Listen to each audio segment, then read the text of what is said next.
Vamos embora. Tudo certinho? Consegue me ver? Consegue me escutar? Me ajudem aí.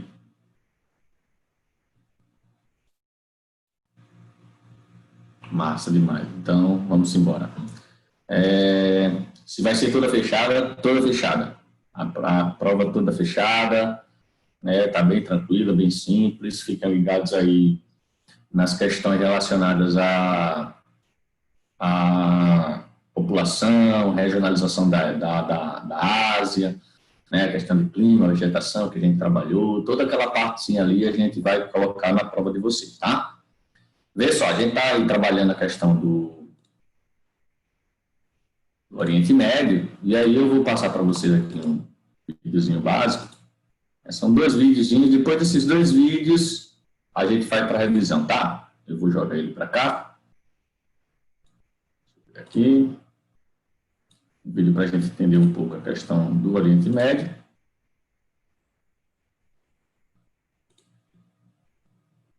Massa.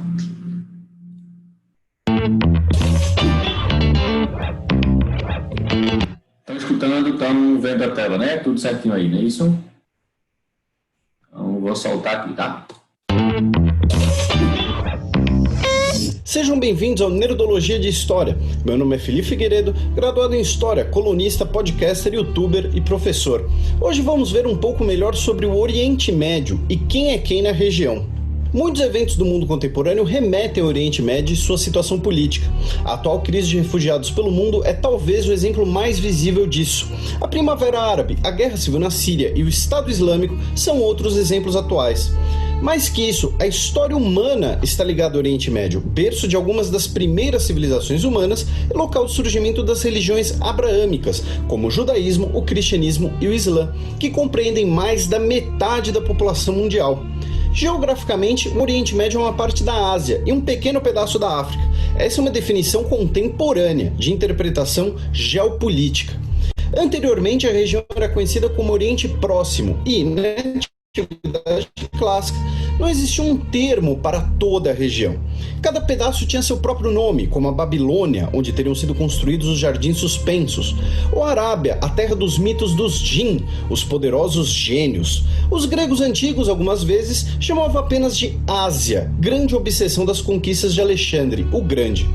Esse é um conceito importante de aprendermos. O termo Oriente Médio e seu significado é uma invenção recente. Começou a ser utilizada no início do século XX e o termo algumas vezes criticado por ser eurocêntrico. Afinal, é um Oriente no meio, entre a Europa e o Extremo Oriente. E os outros termos que você já viu por aí? Quando falamos de Oriente Médio, muitas vezes é um contexto sobre povos árabes ou sobre os países de maioria islâmica, o que inclui também o norte da África.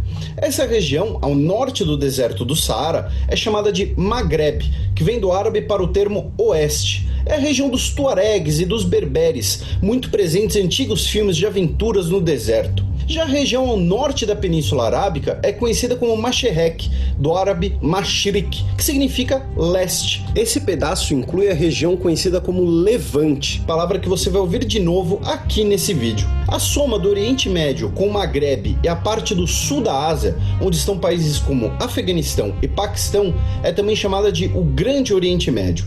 Como você pode ter visto por esse monte de termos, o Oriente Médio não é uma coisa só. Mais de 20 idiomas são falados, como árabe, turco, persa e hebraico. O mais interessante é que vários desses idiomas, usados cotidianamente por milhões de pessoas, são cada um de um grupo linguístico diferente, não possuem nenhuma semelhança. Além de outros idiomas locais, temos grande prática de inglês e de francês, especialmente por heranças coloniais. Nem preciso dizer que a variedade étnica do Oriente Médio é enorme. Árabes, curdos, persas, azeres, turcos, armênios e mais outros 30 grupos aproximadamente compõem essa grande variedade. E repararam que o árabe, o turco ou o persa podem ser tanto um idioma quanto um povo? O povo turco é originalmente da Ásia Central, com o mais antigo registro do idioma turco sendo encontrado na Mongólia. Os turcos chegaram na atual Turquia com as conquistas mongóis, iniciadas por Gengis Khan. Já o persas, um povo do Planalto iraniano.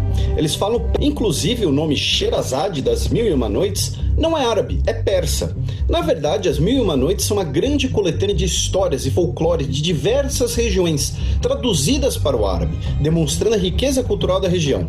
Lembre-se da próxima vez que ler alguma notícia sobre o Irã e sobre o Oriente Médio. Os iranianos não são árabes, nem falam o idioma árabe. Então, como explicar os árabes? Árabes é um grupo heterogêneo de povos. Sua origem são as tribos do deserto da Península Arábica, a maior península do globo. A expansão árabe levou seu idioma e sua identidade cultural para o norte da península e para o Maghreb. Hoje, uma pessoa pode ser definida como árabe por diversos fatores. Sua herança genealógica, que remete aos povos da Arábia, sua identidade cultural, o que inclui o idioma árabe, ou por sua identidade política. Ao final da Primeira Guerra Mundial, líderes locais queriam fundar a Arábia, um país para todos os árabes. Eles lideraram a revolta árabe contra o Império Turco Otomano durante a guerra, ao lado do Reino Unido. Conhecem Lawrence da Arábia? Além de um grande filme, ele era o oficial e diplomata britânico que liderou guerrilhas árabes na guerra. Em troca do apoio, os britânicos prometeram a criação da Arábia, mas isso não aconteceu. Em 1945, após a Segunda Guerra Mundial e o início do processo de descolonização, foi fundada a Liga Árabe, que hoje conta com 22 países. Alguns desses países são o Sudão, o Djibouti, as Ilhas Comores e a Somália. Esses países não estão nem no Oriente Médio, nem no Maghreb. A Liga Árabe é um grupo político, criado para juntar países com interesses parecidos. Esses 4 países africanos possuem diversos grupos étnicos e idiomas locais, mas compartilham o idioma árabe e a religião islâmica. Isso quer dizer que todo árabe é islâmico? Não, um árabe pode ser genealogicamente árabe e falar outro idioma e ter outra religião, ou então falar árabe, mas ser somali. Ainda na religião, temos um grande número de árabes cristãos, de diversas denominações, árabes adeptos das religiões Bahá'í e Druze, e pessoas que vivem em países árabes, falam árabe e são religiosamente judeus. A maioria dos árabes, entretanto, cerca de 90%, é islâmica. E quais são as divisões do Islã? Existem várias delas, e a maior é a sunita, que compreende cerca de 80% dos islâmicos do mundo. Sunita deriva da palavra árabe sunnah, que vem da tradição e do costume passadas pelos registros históricos.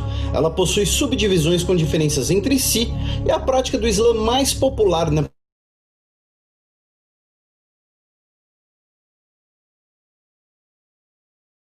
arábica e no país com maior população islâmica do mundo, a seguidor de Ali, pois a prática xiita baseia-se na ideia de que Ali ibn Ali Talib, genro de Maomé, é seu sucessor. Os xiitas são maioria em poucas regiões, como o Iraque, o Azerbaijão e no Irã. Assim como os sunitas, a prática xiita também possui diversas subdivisões e interpretações. No Brasil existe uma interpretação de que xiita significa radical. Não precisamos nem estar falando de Oriente Médio, você pode ser chamado de fã xiita de Jornada nas Estrelas. E isso acontece apenas aqui. Especula-se que por causa da Revolução Iraniana, que foi xiita. Mas qualquer interpretação de alguma religião ou do Islã pode ser radical. Não faz muito sentido essa associação exclusivamente com xiita. 2 das subdivisões do Islã são bastante presentes no noticiário e é importante você saber o que significa. Claro que essa é uma visão bem resumida dessa religião. Uma dessas subdivisões é o alauísmo, parte do Islã xiita e praticado na Síria. A família Al-Assad, que governa a Síria desde a década de 1970, é adepta alauíta. A prática é inclusive considerada herética por alguns grupos sunitas, o que colabora para as tensões da atual guerra na Síria. Outra subdivisão importante é o salafismo, parte do Islã sunita, especialmente o movimento do wahhabismo. Essa vertente busca retomar o Islã aos seus fundamentos e suas raízes. Os wahhabitas são os guardiões da cidade sagrada de Meca. Vários acadêmicos afirmam que é desse movimento, considerado extremista e intolerante, que temos boa parte dos fundamentos de movimentos violentos. Seu fundador estudioso do século XVIII, Muhammad ibn Abd al-Wahhab, que tornou-se um dos principais aliados da família Al-Saud. Percebeu o nome? É a família que governa a Arábia Saudita. O nome do país vem do nome da família que o governa, como uma monarquia absoluta. É onde estão as cidades sagradas de Meca e de Medina, e a população do país é de maioria sunita, com o salafismo como a religião oficial. A palavra Medina significa lugar de governo. No árabe, acabou tornando-se sinônimo de cidade. Para diferenciar a cidade sagrada, ela é chamada com artigo incluso, Al-Medina. A origem da palavra é aramaica, usada no hebraico e no árabe. Muitos nascidos em lugares chamados Medina acabaram usando como nome de família, e seus descendentes podem tanto organizar festivais de rock ou ganhar mundiais de surf. O Irã e a Arábia Saudita são duas potências regionais, e um dos componentes de sua rivalidade é, além da geopolítica, o fato de cada um se interpretar como defensor de uma corrente do Islã, os iranianos xiitas e os sauditas sunitas. E, se já falamos da presença de outras religiões, inclusive dentro da comunidade árabe, elas estão presentes no Oriente Médio como um todo. O Líbano, por exemplo, é um país multirreligioso e, por convenção, seu presidente é cristão. A maior comunidade cristã do Oriente Médio é a dos cristãos coptas, que são cerca de 10 milhões no Egito, dentre outros países. Temos também um único Estado judeu do mundo, Israel, além de minorias judaicas em diversos países. Um grupo que infelizmente está sendo extremamente perseguido nos últimos tempos é o dos Yazidis, um povo que vive entre o Iraque e a Síria e tem sua religião baseada no zoroatrismo, a religião do antigo Império Persa. Essa perseguição é feita pelo grupo que se intitula Estado Islâmico do Iraque e do Levante, muitas vezes chamado pela sigla em inglês ISIS ou ISIS, ou pelo termo árabe Daesh. Lembram-se do uso do termo Levante? Ambas as siglas significam a mesma coisa, apenas em idiomas diferentes. O Daesh ganhou força após a invasão do Iraque, em 2003, e é uma das principais forças na atual guerra na Síria. A guerra na Síria iniciou-se em 2011, como consequência da repressão do governo de Bashar al-Assad contra protestos pedindo por abertura política. Hoje temos dezenas de grupos no conflito, combinados em 4 blocos. O governo sírio do partido Ba'ath, que é apoiado pela Rússia e pelo Irã. A ideologia Ba'ath surgiu com a descolonização, de caráter pan-árabe e contra a dominação europeia, chamado de socialismo árabe, com governos seculares. A resistência síria, liderada pelo exército da Síria Livre e com o apoio dos Estados Unidos e de países da região, como a Arábia Saudita e a Turquia, que possui o objetivo de derrubar o governo Assad e conta com o apoio de grupos mais extremistas, como a Frente Islâmica. O Daesh, que luta para instaurar um califado sunita na região e coloca que o fator de identidade local é o antigo califado e as raízes do Islã tradicional, ligado aos wahhabitas. O quarto e último grupo é o dos curdos e seus diversos grupos combatentes, que possuem grande rivalidade com a Turquia. Os curdos lutam para terem seu próprio país, o Kurdistão, bem no centro do Oriente Médio. Hoje, os cerca de 30 milhões de curdos são considerados o maior grupo nacional que não possui seu próprio país. Perceber a riqueza de povos, de culturas, de religiões, idiomas e o grande número de países do Oriente Médio? Para compreendermos o Oriente Médio, a primeira coisa que devemos fazer é deixar de lado o pensamento de que ele é uma coisa só. É uma região ligada ao nascimento da civilização. Esse vídeo é apenas um resumo dessa variedade, o começo de uma longa história. Não se esqueçam de curtir e compartilhar o vídeo. Fiquem... Como o vídeo mesmo diz, né? Em 15 minutos falar de Oriente Médio é quase que impossível. Não há condições de se falar de Oriente Médio em 15 minutos, mas aí ele tem um resumo do que ele propõe para o que seria esse Oriente Médio. Então, provavelmente vocês já devem ter visto o tamanho da loucura que é estudar o Oriente Médio. E é necessário que se entenda que o Oriente Médio é uma vasta quantidade de pessoas, com uma porção de situações culturais diferenciadas, com línguas diferenciadas. Agora, claro, ali dentro nós temos grupos como xiitas, alauítas, sunitas, cristãos. Tem alguns cristãos ortodoxos que são bem poucos, mas existem, como, por exemplo, a parte da Turquia europeia, aquela parte ali de Istambul. Você vai ter os judeus, né, que não podem ser esquecidos. Já que ele nem cita muitos judeus aí, porque não entra nem o Estado de Israel ainda. Conflitos são diversos. A Síria, você vai ter aí coisas que possam falar sobre a Primavera Árabe, quebra de ditaduras, surgimento de novos sistemas presidencialistas, questão da própria gama pelo ato terrorista, por que sai daí, por que é tão cultivado nessas áreas, porque simplesmente esse terrorismo ele é tão vivo para o que a gente está observando. Então, assim, é bem interessante que se observe o Oriente Médio de uma forma mais ampla, que a gente possa analisar esse Oriente Médio de uma forma mais ampla. E aí, para a gente concluir a respeito do Oriente Médio, eu vou jogar esse outro videozinho aqui, um vídeo mais tranquilo, né? E aí, depois dele, eu jogo para vocês uma revisão bem rápida de alguns conteúdos, tá? Nexo Jornal, isso aí vai falar sobre o Estado de Israel, beleza? Então... Em 2018, o Estado de Israel faz 70 anos. Mas para entender como esse país foi criado e por que esse mesmo fato é celebrado por israelenses e lamentado como uma catástrofe por palestinos, é preciso recuar no tempo. É preciso ir além de maio de 1948, quando Israel, país, foi criado, e entender as raízes ancestrais das disputas que até hoje envolvem a região.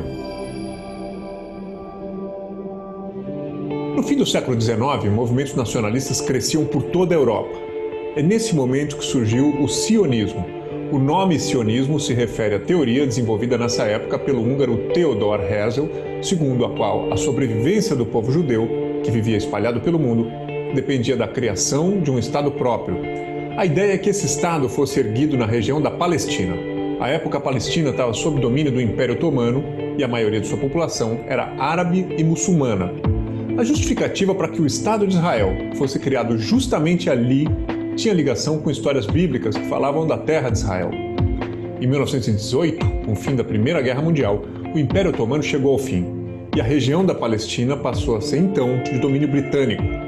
Os britânicos mantiveram posições ambíguas em relação aos interesses árabes e judaicos nessa região.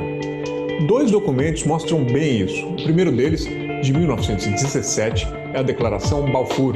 O documento foi assinado pelo ministro das Relações Exteriores inglês daquela época, que deu apoio à causa sionista e impulsionou a imigração judaica nas décadas seguintes.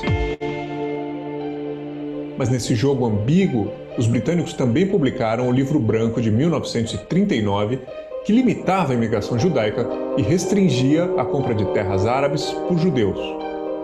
Enquanto isso, a perseguição nazista aos judeus na Europa ao longo da década de 30 e no começo da década de 1940 deu impulso à imigração para a Palestina, inclusive clandestinamente. Nesse período, os conflitos se intensificaram em cidades como o antigo porto de Jaffa, onde árabes se revoltaram contra o estabelecimento de judeus no território. Eles viam o sionismo como uma estratégia colonial e imperialista europeia, enquanto os judeus viam a imigração para a Palestina como uma alternativa de sobrevivência ao Holocausto nazista. A despeito do rechaço local, essa presença de judeus na Palestina cresceu. Um ano após o fim da Segunda Guerra Mundial, em 1946, os judeus já eram 1/3 da população da região, que ainda estava sob mandato britânico. Em 1947, a ONU tinha sido recém-fundada. Foi ela, a Organização das Nações Unidas, que propôs um plano de partilha do território entre árabes e judeus, logo após a saída dos britânicos. A sessão da Assembleia Geral, que apoiou essa decisão expressa na Resolução 181, foi presidida por um brasileiro, o diplomata Oswaldo Aranha. O documento recomendava a criação de 2 estados independentes e de um regime especial internacional para administrar Jerusalém, cidade que é sagrada tanto para judeus quanto para muçulmanos, além de ser sagrada para os cristãos também. As autoridades judaicas aceitaram o plano da ONU, mas as lideranças palestinas e árabes não. Foi Davi Ben-Gurion quem declarou em 14 de maio de 1948 a independência do Estado de Israel. No dia seguinte, Egito, Síria, Líbano, Jordânia e Iraque atacaram o novo país. Depois de um ano de conflito, foi estabelecido um armistício em 1949 e foi traçada no mapa da região uma linha divisória que ficou conhecida como Linha Verde. O Estado de Israel foi criado em 1948, mas o Estado palestino não foi criado. Ao contrário, ele acabou em parte ocupado por Israel e em parte dividido em pedaços. A faixa de Gaza ficou sob controle do Egito. A Cisjordânia e a parte leste de Jerusalém ficaram com a Jordânia.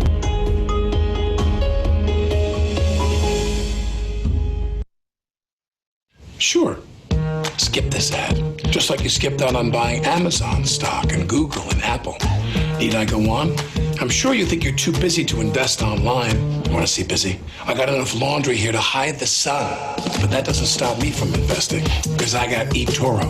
You just log in, pick a stock, set an amount, and hit trade. And yeah, you gotta pay a commission, except no you don't, because they don't take one. That's right, you can invest in stocks with no commission. Zero, nada, zilch. Still got it. And maybe you're thinking, but I'm just a food blogger. I can't do this trading stuff on my own. Well, I got news for you, pal. With eToro's social trading, you don't have to. This is called a news feed. It's like your social media feed if your social media feed had things that mattered. And if you've got any questions, just ask them. Observe. Is there a celebrity discount on stocks? But sir, my brain can't handle more than 140 characters. Is there some way you could make things even easier for me? Why, yes, I can. With CopyTrader, just find a top investor on eToro. How about someone with piercing blue eyes and a voice as smooth as butter? And hit copy. You. From now on, whenever they make a trade, you make the same trade automatically. Neato! I just made a trade automatically! I'm so proud of you, bestie. So join eToro and start trading the world's top markets. I've got an operation to perform. Scalpel, eToro.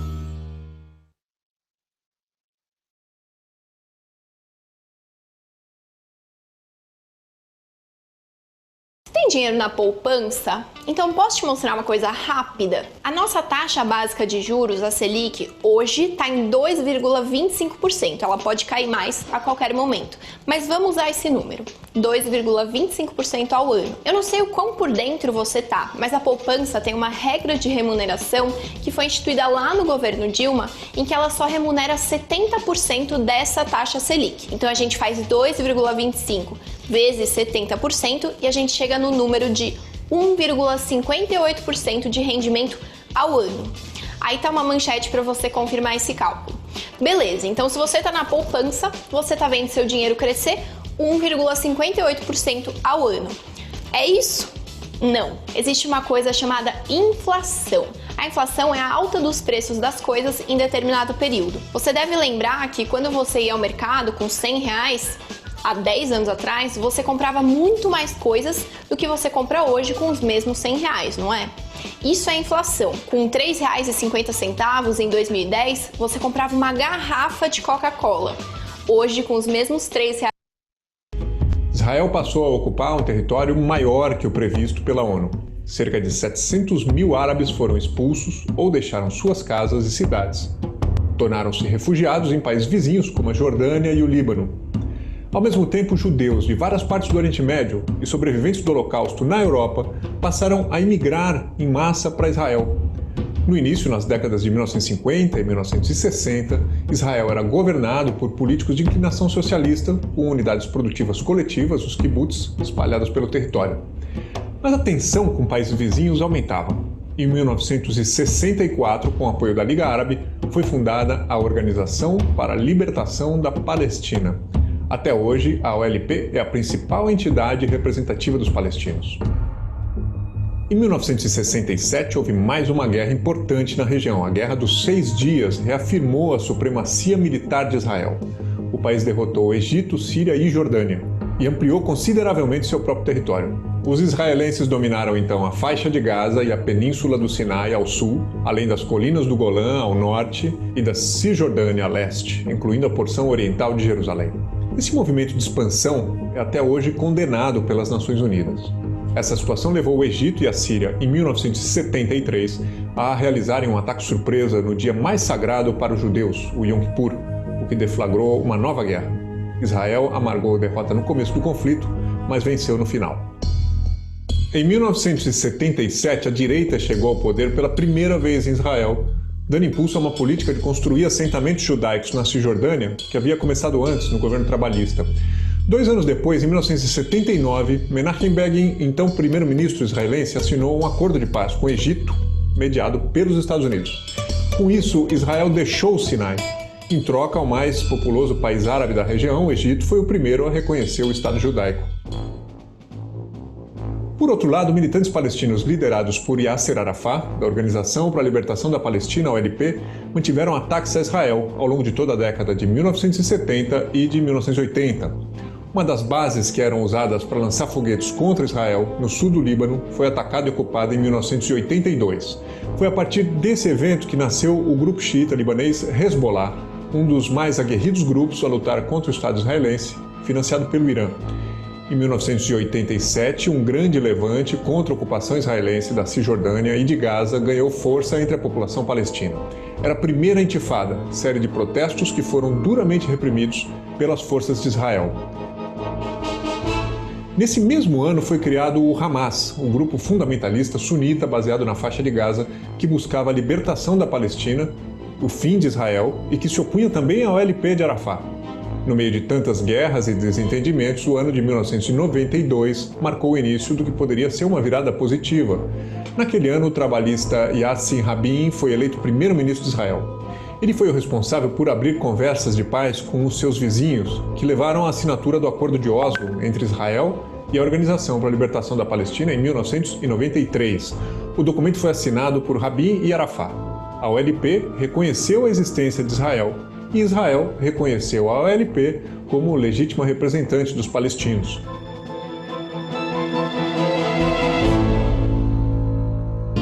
Em 1994, esse diálogo foi ampliado.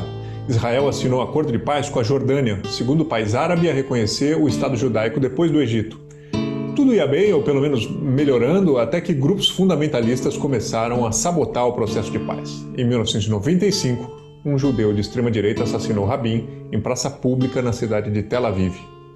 O Hamas, por sua vez, iniciou uma série de ataques terroristas contra civis israelenses, e aí os acordos de paz degringolaram.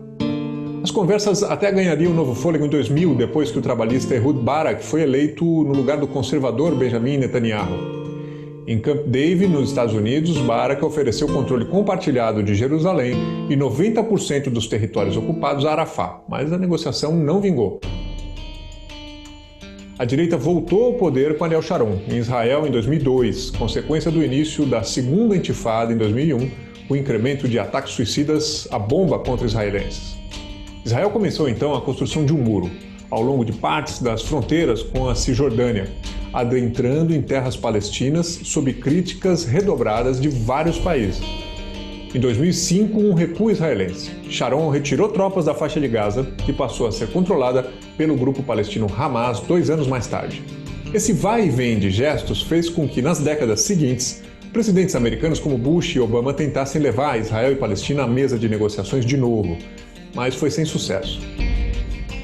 Mais uma vez, a região mergulhou numa guerra. Israel realizou ataques contra Gaza em 2009, 2012 e 2014, matando milhares de palestinos, revidando os lançamentos de foguetes por parte do Hamas contra o território israelense. Os capítulos de violência se repetiram exaustivamente ao longo dessa história de diversas maneiras. Em 2015, por exemplo, houve a chamada Intifada das Facas, uma série de ataques feitos contra israelenses por palestinos munidos de facas. Em resposta, o exército israelense fez novas incursões militares contra palestinos. 70 anos depois de sua fundação, Israel se consolidou como uma potência. Com apoio americano, o país tem uma das forças armadas mais bem equipadas e treinadas do mundo. Tem também uma economia pujante que produz ciência e tecnologia de ponta. Todo esse poder, no entanto, convive com a acusação de que o país marcou a própria história com inúmeros episódios de abuso no uso da força, abusos condenados reiteradamente pela mesma ONU, que em 1948 criou o Estado de Israel. Do outro lado, a Palestina segue sem ser reconhecida como Estado. Vive a divisão política entre a Cisjordânia, que é controlada pelo Fatah mais moderado, e Gaza, controlada pelo Hamas mais radical, e tem uma economia fraca que sofre com bloqueios impostos por Israel. Em 2018, a paz ainda parece distante. Restam ainda obstáculos antigos, um deles é o controle dos locais sagrados. Muitos israelenses e palestinos consideram Jerusalém a... Pronto, já deu aí para a gente entender, não vou entrar agora o link, vou disponibilizar esse link aqui. Para mim é um dos melhores vídeos a respeito de Israel, não? A formação do Estado de Israel, muito bom de verdade. Vou colocar aqui o link para que vocês possam revisitar. E perceberam que é uma grande quantidade de informações. Isso é só para falar de Israel. Aquele que a gente viu foi só Oriente Médio. Para as pessoas que são, por exemplo, protestantes, caso tenha alguém aqui no grupo, provavelmente sabem um pouco também da formação desse Oriente Médio, porque acredito que o Velho Testamento, ele fala dessa divisão de clãs, de famílias, formação do Oriente Médio, os filhos de Abraão e tal, enfim. Mas o que de fato a gente observa no Oriente Médio é uma grande quantidade de zonas conflituosas, grupos que buscam a Terra Prometida, estão saindo da Terra Prometida, que na verdade, por um lado, diz que é prometida para os cristãos, outros dizem que é prometida para os judeus, outros dizem que é prometida para os muçulmanos, e assim vai, né? Hoje, um dos principais pontos, né, pedidos por todos os lados é Jerusalém, que é uma terra em comum às 3 religiões. Lá você encontra o Santo Sepulcro, a Esplanada das Mesquitas, os Domos da Rocha e o Muro das Lamentações. Então, representações para todo tipo de religião. Inclusive, é uma área que é hoje de possessão de Israel. E entra aí, né, também nas discussões o Brasil. O Brasil, que assim que assume o então presidente, ele pediu, né, eu não sei se isso foi acordado, mas foi pedido que o Estado da Palestina retirasse a sua embaixada do Brasil, né? E aí, quando ele retira o Estado da Palestina das embaixadas, né, de Brasília, ele reconhece Israel como o principal país e não reconhece a Palestina como um país. Isso pode gerar um conflito muito grande com os orientais, com os muçulmanos, que são parceiros comerciais brasileiros, compram muito, principalmente ave, né? Então, veja que é uma conjuntura geopolítica muito grande. Inclusive, o Brasil pleiteava a ideia de colocar a capital, né, reconhecer a capital de Israel como Jerusalém. Mas depois ele repensou, não reconheceu, na verdade não é que não tenha reconhecido, mas continuou com a esplanada, né, com a embaixada lá em Tel Aviv, né, não colocou ela em Jerusalém, ou seja, tem uma série de situações que deviam ser discutidas, mas isso aí fica um aporte para a gente depois fazer os debates, certo? Senhores, quando estiverem estudando, vou dizer para vocês como vocês devem se guiar, né? Então, busquem, deixa eu pegar aqui, som norte para a gente, nessa AV3 de vocês, busquem dar uma analisada na questão do mapa da Ásia, tá? A formação territorial asiática, como é que ela está regionalizada, o que é que ela tem, né? Quais são os lados desse continente asiático. Deem uma atenção a essas questões que a gente está falando aí. A gente acabou de dizer que existem 3 grandes religiões nessa região do Oriente Médio: judaísmo, islamismo, cristianismo. Acabei de citar Jerusalém como uma terra em comum, né, que é justamente um local que não existe um dono, mas sim as representatividades.